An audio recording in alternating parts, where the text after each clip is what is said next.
Sai ai có cho nó room khné lực cầm pua chấm nínផ្នែករចនាដល់ក្មេងស្រីនៅកម្ពុជាវិស័យឯកជនរួមគ្នាលើកកម្ពស់ចំណេញផ្នែករចនាដល់ក្មេងស្រីនៅកម្ពុជាដើម្បីធ្វើចនាឲ្យពួកគាត់អាចផ្ដល់ឱកាសការងារនិងទទួលប្រាក់ចំណូលដល់ខ្លួនឯងការប្រកួតរចនាគំនូរសុបិនស្ត្រីប្រព្រឹត្តឡើងវិញម្ដងទៀតនៅថ្ងៃទី19ខែវិច្ឆិកាឆ្នាំ2023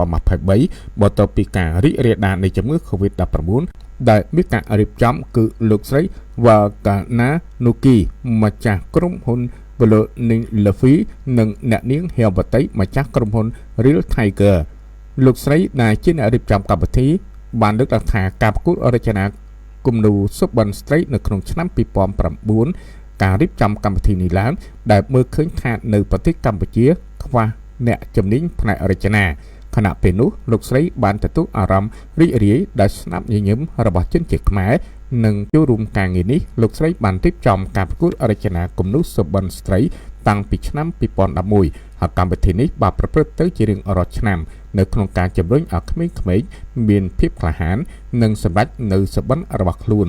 អ្នកនាងហេវតីដែលជាបេក្ខនារីមួយរូបនៅក្នុងកម្មវិធីប្រកួតនេះក៏ជាសហរៀបចំកម្មវិធីបានសម្រេចនៅក្តីសុបិនរបស់ខ្លួនគឺបើកក្រុមហ៊ុនរចនានៅក្នុងឆ្នាំ2016ទន្ទឹមនឹងនេះលោកបានបញ្ជាក់ថាបេក្ខនារីជាច្រើនក៏ទទួលបានស្នាដៃនិងពានរង្វាន់កម្រិតអន្តរជាតិដែលចាប់យកអាជីពរចនានេះចំពោះអ្នកឈ្នះនៅក្នុងកម្មវិធីការប្រកួតរចនាគំនូរសុបិនស្ត្រីក៏ទទួលបានឱកាសការរៀនសូត្រនិងអាហារូបករណ៍នៅក្នុងសាលាសិល្បៈអ្វីគួរឲ្យអស្ចារ្យគឺស្នាដៃរបស់បេក្ខនារីមួយចំនួនក៏បានយកទៅប្រើប្រាស់ក្នុងផលិតផលនៅហាង Amazon Cambodia ទាំង7ដែលមានទីតាំងនៅផ្សារទំនើប Aeon និងផលិតយន្តហោះផងដែរ